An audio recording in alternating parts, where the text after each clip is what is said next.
Itoophiyaan lammaanya. Ashamaar kafuudhee kabajaa fi daawwattoota hordoftoota Kuush Miidiyaa Neetwoork kun Kuush Miidiyaa irratti qophaa'ee kan isinii dhiyaatu qophii dhimma keenyaati. Qophii dhimma keenyaa irraatiin haala yeroo amma deemaa jiruutiin wal qabate hayyoota Oromoo lama qabadheetiin isinii dhiyaadhe. Egaa hayyoonni kunniin yeroo dheeraa dura qabsoo Oromoo finiinsuu irratti gahee guddaa taphachaa turanii keessattuu qeerroodhaaf ajajaa kallattii garaagaraatiin tarsiimoo qabsoo baasuu fi waliin hojjechuudhaan namoonni baay'een ni beeku. Waggoota muraasaa as kallattii garaagaraatiin walirraa miidiyaa irratti wajjin dhufanii mul'achuu baatanis egaa kallattii garaagaraatiin wajjumaan turanii amma yeroo jalqabaatiif fuulaa fuulatti itti darbee waliin miidiyaa irratti dhufanii haasaa turanii har'a fuulaa fuulatti waliin ta'anii waggaa 5-6 as booda gara qabsoo Oromoo taliiguu akeeka jiru kaa'uu walumaa galatti waan jiru irratti mari'achuu fi gama isaaniitiin ilaalchisaanii ummataaf qoodaaf asitti argamanii jiru. Tibba darbe kana kallattii garaagaraatiin marii garaagaraa godhaa turan iddoo garaagaraatti har'a waan baay'ee kaasneetidha wajjin mari'anna. Keessumoonni kiyyaarraa egaa isinitti beeksisuudhaaf akka waan intala ciniinsuu haadha gorsituu ta'a obbo Jawaar Mohammadii fi Profeesar Asqeel Gabbisaati keessumoonni kiyyaarraa. Baga nagaan dhuftan sillachuu. Baga nagaan dhuftan. Ayyee egaa har'a waan baay'ee kaasnaa duraan dursinee egaa mee akkuma wantooti yaa eegallu yeroo jalqabaatiif waggaa 5-6 dura natti fakkaata kan waliin miidiyaa irratti baatanii mul'attanii haalli qabsoo waggaa 5-6 darban yookiin immoo waliin dabarsitan yeroo jalqabaa ta'uu danda'a yeroo walitti deebitanii amma akkanatti dubbattan miidiyaa irratti chukooti. Sanii asitti wantoonni deemaa turan yeroo dhumaatiif wanti miidiyaa irratti dubbachaa turtan waan baay'ee ture qabsoon gara xumuraatti geeffamaa ture yeroo sanitti achirraa kaanumee wantoota salphoodhumaan haa eegallu waggoota miidiyaa irratti waliin hin dhiyaatin turtan kana waan meeqatu darbe qabsoo Oromoo keessatti achumarraa kaanu Jawaar eegalu. Akka hangafarraa eegali. Tole Profeesar isinii deebiteerti gadaan. Waggaa 5 darbe kana keessaati waggaa 2 darbe Jawaar mana hidhaa ture yoo yaadatame. Mana hidhaas gaafa jiru wal quunnamaa nuti turre karaa wal quunnamuun nurra jiru. Namoota warra mana hidhaa hoogganan sana keessas akka isaan irraa salphisan kadhataadhuma turre. Achi immoo bahee kitaaba barreessaadha ture. Kitaaba barreessee hamma fixutti hamma biyya addunyaa mana hidhaati alaa ta'e kana itti barutti yeroo fudhate abba faayaa beetii yaada diddiirrachuudhaati yaalaadha ture. Saniifiti addaan baane jechuudha. Malee waaqa biraa miti wal quunnamna turre yeroo hundaayyuu kan fudhatamuu dhumarra jira. Gaafan achi bahus immoo akkuma ati beektu yookaan namni nu dhaggeeffatu hundumtuu beeku jalqaba irratti iyyuu nama hundayyuu dura gadi ba'ee baga walitti deebine jedhee namoonni yeroo waa kakaasan irraa fakkisuudhaatiif yaalaa ture. Walumaan turre siin jechuuf hin jedhe waggaa 5 iyyuu. Haala maaliitiin darbee waan ati jette gaafa isaan innis Baqqalaanis warri kaanis waa illee kenna mana hidhaa keessa turan waan baay'eetu jijjiirame. Biyyi sun gaafa isaan mana hidhaatti galanii abdii gara demokiraasiitti cehuudhaaf qabdi turte. Gaafa isaan mana hidhaatti bahanii waraanaan waa'een abdiin gara demokiraasiitti cehuu suni tasa diigamee gara duubaatti ilaalee sirni demokiraasiitu hin ta'in sirna abbaa irree, sirna mootii, sirna kaleessaa waan akkasitti jijjiirameeti nu eegee jechuudha ammattii sana keessatti. Isun biyya nagaadha qabdu turte sirna abbaa irree kan Ihaadig jiraatu iyyuu malee biyyi sun nagaadha ture. Daangaa isa kanaati daangaa sanitti nagaadhaan deemtee hojjetattee egeree ijoollee kootiif jettee waan yaaddu qabda. Biyya sana keessa rakkoo kan ture mirga demokiraasiitiif mirga namoomaa sanatti dhibee jedhama ture malee bakka duraanii sana hojiin isin hojjetama mootummaanis mootummaa ta'ee inuma socho'a ture namnis akka garaa isaatti socho'a ture. Gaafa sana achi bahan waraana irraa kan ka'e waraanni sun immoo faca'uu isaatiif biyya hunda keessatti faca'uu isaarraa kan ka'e namni gadi bahee illee gadi ol deebi'uu bakka itti deebi'etti kan darbe jechuudha waggaa isaan mana hidhaa keessa turanii. Isa booddees dinagdeen Itoophiyaa parsantii kuma lamaaf kudha afuriiti, kuma lamaaf afuriiti, kuma lamaaf kudha jaatti dhibbeentaa kudhaniin guddata ture. Ergasiiti garuu rakkoo meeqaan keessa galee kana baay'eetti deemuudhaaf hin fedhu yoo booddeetti deemna ta'e hin beeku garuu yoo baay'ate jahaan guddataadha ture. Guddataadha jirasi. Amma immoo maal akka jedhan hin beeku shuntuuraadha jira. Nagdeen Itoophiyaa amma shuntuuraadha jira. Bara garitti pirojektii godhan akka haasaan agarsiisanitti dinagdeen Itoophiyaa GDP nominal jedhan sanaan 100 jedhanii 174 ture. 25 kan jedhurra jira jechuudha. Bulchiisni gaafa sanaa amma shuntuuree bulchuusni hin jiru biyya sana keessa shuntuureeti Finfinnee duwwaatti bakka galee jira. Hundumtuu qawwee qabatee lafa barbaade dhaqee abbaa barbaade saamee abbaa barbaade ajjeesee lafa deemu jira. So maal isaa dubbanne maal isaa dhiisnaa miti gabaaritti dabaluu danda'a. Garuu yoo qabxii kanaan ilaalte dinagdeedhaan siyaasaan bulchiisaan waraanaan yoo ilaalte biyyittiin suni akka biyyaatti illee itti fufuudhaaf yeroo dadhabde keessatti waan geesse turte abdii demokraasii irraatiiti gara abdii kutannoodhaa fi biyyittiin jiraachuu hin dandeessu gara jedhamutti namni tokko akka dhuunfaatti jiraachuu hin danda'amu bakka jedhee gahee jira jechuudha. Ayyee galatooma Profeesar waan baay'ee kaasna ijoodhaanii kallattii garaagaraatiin dinagdeedhaan nageenyaan walumaa galatti waan baay'ee irratti kaasna. Walumaa galatti garuu hariiroon gaafa mariitti seennu waggaa 5 booda gaafa walitti dhuftanii uummata fuulduratti mul'attanii gaafa waggaa 5-6 dura gargar baatanii miidiyaa irratti waan dubbachaa turtan qabdanii uummata kakaasaa turtanii qabsoon Oromoodhaa kallattii itti gahee ture gulantaa inni irra gahee ture gulantaa sanarraa deebinee gaafa waggaa 5-6 booda walitti deebinu waggaa 5-6 darban kanatti waggaa 5 dura maaltu ture waggaa 5-6 darban kana keessa immoo maaltu raawwatamaa ture kan jedhu irraa xiqqoodhuma uummata yaadachiisuuf jedheeni Jawaar gama keetiin waan kanarratti waan dabaltuu qabatte. Waan baay'eetti akkuma Profeesar jedhe qunnamtiin takka adda hin cinne garuu maaliin yaadadha keessattuu amma waa'ee ce'umsaa soodhaaf waggaa deemnu. Our last conversation kan hin yaadadhu naannoo 2018 gaafa jarri didanii Abiyyi aangoorra baasuudhaaf murteessan ati Saandiyaagoo turre Paaster Gammachuu wajjin. Waan baay'ee haasofne shakkiin keenya sodaan keenya gaafasuma irraa eegale. Booda I think Genevaa dhaqnee Genevaatti managing transition ce'umsa kana akka rakkoo keessan seenne kan jedhu barruu dhiyeessinee turre waliin. Gaama sanuu sodaa qabna turre sodaa san garii hasaasiidhaan garii immoo waan adda addaatiin hubachiisuu yaalle yeroo sanitti gaa mirqaanni jijjiiramaaf mirqaanni ce'umsaa ture kana gaama beeki probably around April May 2018 keessa kana haasaa turre. Booda biyya gallee hamma tokko gargaaruu yaallee milkoofne sagaliin akaafee diddimatti san taate akaafaatuma turre jechuudha jalqabumarraa kaasee hanga ammaatti.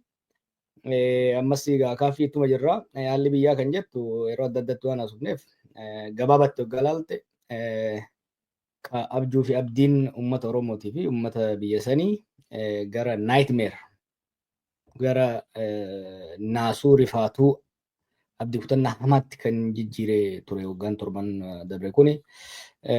Gaafa uummata Oromootii yoo fudhatte qabsoon kiyya sirna gita bittaa kuffisee warra na keessaa biqilan aangootti waan baaseef roorroof gabrummaan waggaa dheeraadhaaf narra ture narraa ka'eera narraa ka'a narraa dhumataa saamichi narra ture narraa dhaabbatee qabeenya rabbi naa kenna irratti hojjetadhee hiyyummaa keessa barabaraa keessaa baha. Abbaan fedhana dhiiturra mootummaa ifii filadheen seera ofii tumadheen bulee jiraadha abdii jedhu ture. Abdii santu gara dukkanaatti jalaa jijjiirame. Uummata Itoophiyaas yoo taate uummattoonni cunqurfamuun biyya sanii humni Oromoo qabsoon Oromoo fiixatti ba'uunis uummanni kun fi qabsaa'onni isaa roorroon maal akka taate cunqurfamuun maal akka taate dhiibamuun maal akka taate moggeeffamuun maal akka taate waraanamuun maal akka taate waan beekaniif finally isaan gama aangootti dhufuun isaan injifatuun yoo ba'uun gadadoon gama siyaasaa gama diinagdee gama adda addaan jiru ni raawwata. Yani abdii guddaa hooggansa Oromoo irra kaa'atanii turan jechuudha. abdii santu gufate abdii santu dukkanatti jijjiirame. Kana waan wal dho'isinuu miti. Waan ummanni keenyas kan qalbiin cabe ummanni biraatis hooggansa Oromoo irratti qabsoo Oromoo irratti qalbiin akka cabu taasifame. Kunis qabsoon sun hamma tokko gara fuulduraa deemee sanboota garuu har'a ummanni Oromoos saamicha takka argee hin beekne. Ajjecha murruqii takka argee hin beekne. Takka argee hin beekne keessa jira. Fiizikalii gama diinagdeetii fi gama nageenyaatiin rakkoo takka argee hin beekne keessa jira. San caalaa garuu saayikoloojikali miidhaa hamaa keessa seene. Maaliif yeroo dheeraaf qabsoon Oromoo bakka takka gahuu hin dandeessu miliyoona 50 taatanii maal jechaa kan turan. Amma immoo hoggaa namni isaa isa keessaa bahe baala gatu. Dhugaan siin jaa basilxaan mabaalag jedhan tokko ni jiraami. Santu uumame. Uummata keessatti mataa ol qabatee deemuudhaaf haala saalfachuu keessa seenee jechuudha. Waan ittiin hamatamu san itti dhugeesse Abiy. Waan Oromoo irra maqaa balleessuudhaaf ittiin hamatamu san kan ittiin dhugeesse ture jechuudha waggoonni torban kuni. Garuu immoo akka dukkanaa itti nafu ifti dhufaa jira. Badiin Abiy muunni sun mee kana jeettiin xumura. Namni saba Oromoo irratti daba dalage milkaa'in beeku. Durumarraa kaasee fakkeenya warri TPLF qabsaa'ota Oromoo 92 ari'anii boodarra waan isaan mudate. Jarri isaan guddisan kunis qabsoo Oromootiin aangoo qabatanii qabsoo Oromootiin aangoo qabatee Abiy jalqaba Oromoo dhagane jalqaba Oromoo waraane osoo Tigraay hin dhaqin. Ayyaanni Oromoo immoo laafa miti. Kunoo akkuma amma agartu kanatti bililicii isaatiin dhugaa dhoksuu dadhabe addunyaarraa moggaafame addunyaan balfatte ummanni biyya sanii balfate yeroo aangoon isaa kirkiraa jirtudha jirra. Kirkira kana bakka itti godhuun dur waan jechaa turre jira. Hadaa Ormaa buqqifnee odaa Oromoo dhaabne odaa miti hadaa Ormaa dhaabneet hadaa keenyatu bakka sanitti biqile. Hadaan kun amma buqqaa jira. Bakka san odaan keenya odaan uummata keenya dhugaan uummatoota Itoophiyaa akka bakka argatuuf irratti hojjetaa jirra. Ni hojjennas akka milkoofnus abdii qabna. Tole galatoomaa egaa akkuma seensaatti waan baay'ee kaasne waggoonni 5 darban 6 darban kuni waanuma guyyaa tokko daqiiqaa 15tti akkasitti waan raawwatamu miti. Guyyaan tokko iyyuu hin ga'u irraa haasa'uudhaaf gama dinagdeetiin gama dippiloomaasiitiin gama hawaasummaatiin waan baay'eedhaan waan baay'ee kaasuu dandeenya. Egaa kana kallattii garaagaraatiin Profeesar Isqeel Gabbisaa wajjin waggoota 5 darban kana direct guyyaatti yookiin torbanitti guyyaa 2-3 ta'uu danda'a kan wajjin haasa'aa turre hayyoota Oromoo biroo wajjini. Isinis gaafa maneedhaa turtan kallattii garaagaraatiin waan sana gochaa turre. Si wajjinis yeroo 2-3 tokko waan kanarratti dhimma godhanneetuma xiyyeeffannoo dubbannee turre waan ta'eef uummanni Oromoo qabaa gurraayis qaba. Walumaa galatti haala yeroo irratti xiyyeeffannee waan amma deemaa jiru irratti haa dubbannu. Waggoota 5 darban kana duubatti deebinee ilaalaa waggoota 5 darban keessatti rakkoo nu mudatee gara fuulduraatti akka mudanne maaltu wayyaa waan jedhu irratti marii gochaa ta'edha kan deemnu gara fuulduraatti jechuu kooti. Amma yaada bilbiltuu tokkotu harkaanuu qaba. Mata dureewwan keenya ijoo har'aa qabadhee dhiyaadhe keessatti osoo sirriitti hin seenini dhimma guddaa tokkotu deemaa jira. Dhimma guddaa kanarraa Oromoon akka wal dhagahuu isinis yaada keessan akka irratti kennan hin barbaadu. Daangaan Oromiyaa kallattii garaagaraatiin sarbamee naannoleen biroo daangaa Oromiyaa keessa seenanii alaabaa isaanii dhaabbachaa uummata naannoo sanaa buqqaasaa uummanni wal waraansa guddaa keessa jira. Kana biras darbee godinaalee Booranaa keessatti iddoo garaagaraatti magaalaa Yaabelloo, Mooyyaanoo, Meeggaa iddoo garaagaraatti hiriirri balaaleffannaa daangaan sarbamuu daangaa Oromiyaa kanaan wal qabatee gaggeeffamu taasifamaa ture jira. Akkasuma godina Baalee keessatti wanti kun raawwatamaa ture. Kana dura namoonni hedduun ajjeefamaa turanii godina Harargee keessatti kallattii garaagaraatiin raawwatamaa jira. Asuma darbee immoo as dhufee godina Arsii Lixaatti kallattii garaagaraatiin ispeeshaalii naannoo Sidaamaatiin warreen daangessan irratti wanti kun raawwatamaa jira. Daangaan Oromiyaa kallattii hedduudhaan sarbameetidha kan raawwatamaa jiru. Magaalaa keessatti akka magaalaa Jimmaatti wantoonni akkanaa kun akka raawwatamaa jiranidha. Wanti akkanaa kuni egaa waan waggaa 5-6 darbanii kana gaafa dubbannu kufaatii Ihadeg TPLF yeroo irratti gara dhumaati irratti bulchiinsa abdii illee jalatti Oromoota irratti waan raawwatame hundi keenyaan yaadanna waan wal fakkaatatu deebi'ee dhufaa jira fakkaata ammasii. Kuni hiikaa maalii qabaa? Sarbamuun daangaa Oromiyaatis kallattii garaagaraatiin amma yeroo kanatti haala kanaan raawwatamuun kuni maaliif jettanii yaaddu? Akkamittis irratti yaada kennitu? Profeesar isinirraa kaanume. Bareedaadha. Gaafa mootummaan socho'uu jalqabu iddoo isaatiiti socho'uu gaafa jalqabu akkatama jettee daangaa irratti humni mootummaa gaafa socho'u waan akkasii nama dhalataa ture agarreerra kanaan dura. Waan bilbiltuu ati jette amma kan gadi bahee dubbatamaa jiru waa'een isaa waa'ee daangaa Somaaleetii fi daangaa Oromiyaa irra ka jirudha. Tokkoffaa wanti kun waan haaraa miti Somaaleedhaa fi Oromoo gidduu waanuma xintiirraa eegalee jirudha wanti kun. Daangaan suni garri lachuuyyuu horsiisee bulaa waan ta'eef horsiifatee bulaa waan ta'eef walittiin bu'a ture.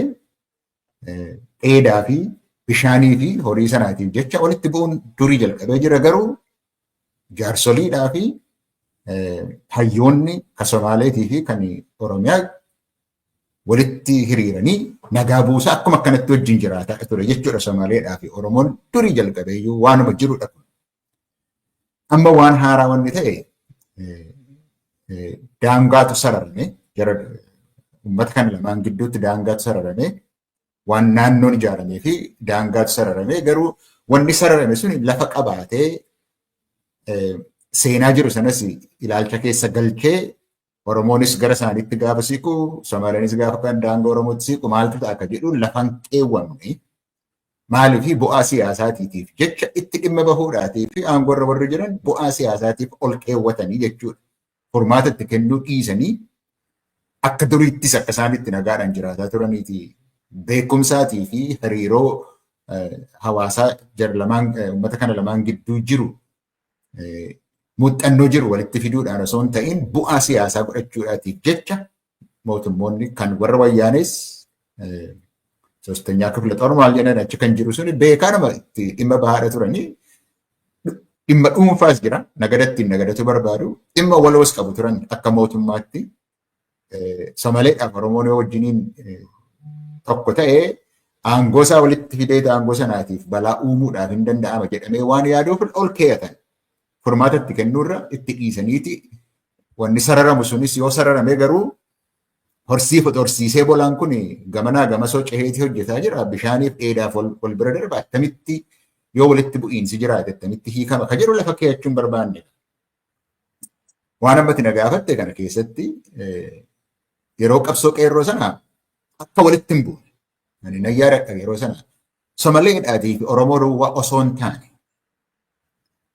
saba kan biraadhiitti wajjin akka walitti hin buune gorsi kennamaa akeekkachiisi kennamaa waan tureef haala kanaatis itti kennamaa waan tureef osoo namni tokko hin du'in namni tokko tun galaafatamin qabsoon suni gara Oromoota kana aangootti fiduutti gahe waan irratti hojjetameefi jechuudhaatiif hin jedhe yeruma qabsoo sana keessattuu dhumarratti garuu ergee jijjiiramni kun dhufuu jalqabeetiiti itti dhimma bahuudhaatiif jecha warrimti yeroo sana biyya bulchaa turanii itti dhimma bahuudhaaf dhimma dhuunfaa mataa isaaniitis kontiroobaandii nagaduudhaaf jecha dhimma immoo siyaasa walitti uummata naquudhaan bu'aa ofii buufachuudhaaf jecha miidhamni akka gahe hin yaadatamu. Amma akkamitti ilaalamuu qabaa waan ati jette